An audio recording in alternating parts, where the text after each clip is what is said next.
Ya, saudara, sejumlah bangunan runtuh dan jembatan bergoyang hebat saat gempa bermagnitudo 7,2 mengguncang Taiwan pada Rabu pagi.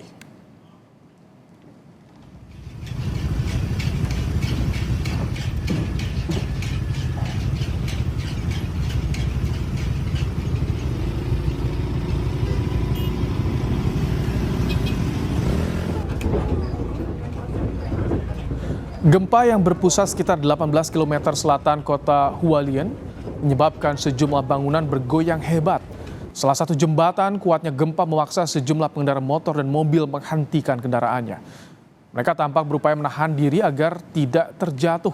Gempa juga membuat panik penumpang di gerbong kereta. Video amatir saudara juga merekam air kolam renang yang terguncang hebat, mirip ombak di laut. Di sudut kota lain, gempa yang disebut-sebut terbesar melanda Taiwan sejak 25 tahun terakhir ini juga membuat jembatan beton bergoyang-goyang.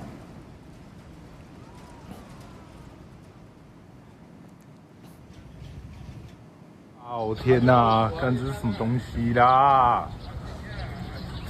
三小啦，干，傻小啦！ Akibat gempa bermagnitudo 7,2, sebuah bangunan 5 lantai di Hualien, Taiwan rusak berat. Lantai pertama bangunan runtuh dan membuat bangunan miring. Dilaporkan Pusat Komando Darurat Taiwan, sementara ada 26 bangunan dalam kondisi miring atau ambruk akibat gempa.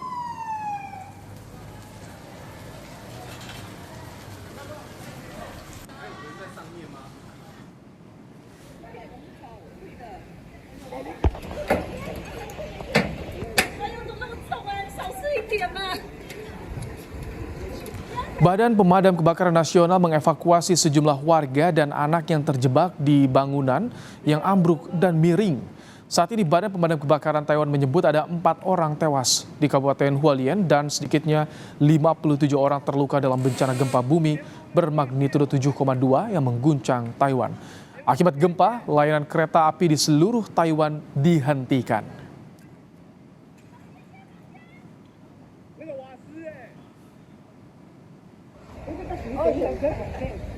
Hasil koordinasi Kementerian Luar Negeri dengan KBRI Tokyo dan Kantor Dagang Ekonomi Indonesia di Taipei memastikan tidak ada warga negara Indonesia yang menjadi korban gempa bumi di Taiwan. Namun, KDEI di Taiwan mengimbau agar WNI Taiwan khususnya di wilayah Hualien mewaspadai potensi gempa susulan.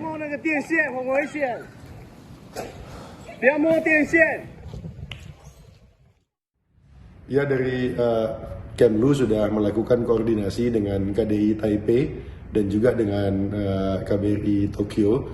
Sejauh ini dari hasil koordinasi kita memperoleh informasi bahwa memang alhamdulillah tidak ada WNI yang menjadi korban dari gempa bumi ini baik di Taiwan maupun di Jepang Selatan di Prefektur Okinawa. Lebih lengkap kondisi terkini dari dampak gempa di Taiwan, kita akan bergabung dengan Tony Tamsir, WNI yang berada di Taiwan dan juga sebagai jurnalis Radio Taiwan Internasional. Selamat petang, Mas Tony. Ya, selamat sore untuk Bang Rahmat Ibrahim dan juga seluruh pemirsa sekalian. Baik, Mas Tony, bagaimana kondisi di Taiwan saat ini? Bagaimana kabar WNI di sana? Baik, kondisi Taiwan pada pagi hari ini tentu saja digoncang dengan gempa dengan skala 7,2 skala Richter ataupun juga memiliki kekuatan gempa sebesar 6, skala 6. Dan ini tentu saja mengejutkan banyak pihak, khususnya bagi mereka yang tengah berangkat bekerja pada pagi hari. Dan semuanya terhenti. Kemudian untuk informasi berkenaan dengan warga negara Indonesia, hingga saat ini belum dilaporkan adanya korban, baik korban jiwa ataupun juga yang terluka dari Indonesia. Mas Tony, gempa daerah terparah di mana? Wilayah mana? Apakah di sana ada juga WNI? Baik, wilayah terparah adalah salah satu kawasan yang disebut sebagai Kabupaten Hualien. Kabupaten Hualien sendiri terkenal dengan kawasan Taroko yang menjadi destinasi wisata terkenal dan banyak sekali masyarakat Indonesia yang sempat datang ke sana sehingga banyak juga yang menghubungi saya untuk mengetahui lebih lanjut. Berkenaan dengan Kabupaten Hualien sendiri yang berada di sebelah timur Pulau Taiwan, di mana gempa terjadi dengan kedalaman 5,5, kemudian juga jaraknya 25 km dari garis pantai, di kawasan tenggara, perairan tenggara Pulau Taiwan. Dan di Hualien sendiri memang jumlah warga Indonesia di sana tidak sedikit karena mayoritas para pekerja migran Indonesia yang berada di kawasan Hualien, mereka adalah nelayan. Namun untungnya saat ini karena nelayan dan mereka kebanyakan tinggal di atas kapal, jadi sampai saat ini belum ada laporan korban jiwa ataupun juga korban terluka. Baik, Mas Tony, kalau jarak Anda bermukim di mana saat ini? Jaraknya cukup jauh atau juga ikut merasakan dampak gempa yang terjadi tadi pagi? Baik, untuk gempa tadi pagi saya berada di lantai 9 di apartemen saya yang berada di kota New Taipei City, dan kota New Taipei City berada di sebelah utara Pulau Taiwan, sementara gempa terjadi di sebelah timur. Kekuatan gempa yang terjadi dan juga dirasakan oleh saya adalah skala 5, di mana gantungan lampu sendiri bisa Anda lihat bergoyang, kemudian juga barang-barang juga terjatuh. Hal ini juga bisa dilihat dari berbagai postingan teman-teman, para amatiran dan juga para postingan PMI dan juga keluh kesah mereka berkenaan dengan kondisi mereka yang menjadi masalah karena mereka juga harus bekerja menjaga orang tua sembari memungut barang-barang yang jatuh. Baik, Mas Tony, apa yang saat ini dilakukan oleh otoritas setempat? Apakah juga ada dilakukan pengungsian bagi warga yang menjadi korban?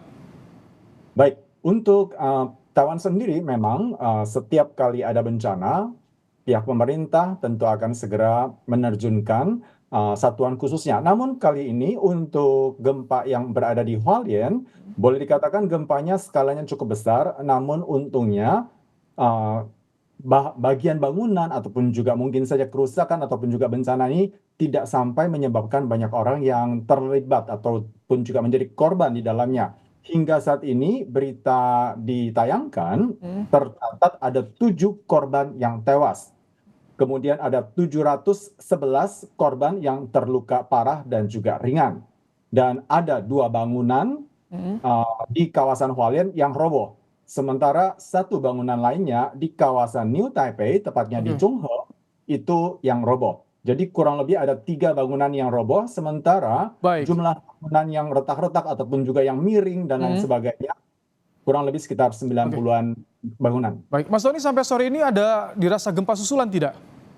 Baik, gempa susulan dari pukul 7:58 pagi hari waktu Taiwan terus terjadi hingga sore sekitar pukul 4 ataupun juga pukul 3 waktu Indonesia. Baik, terima kasih Mas Tony Tamsir, WNI.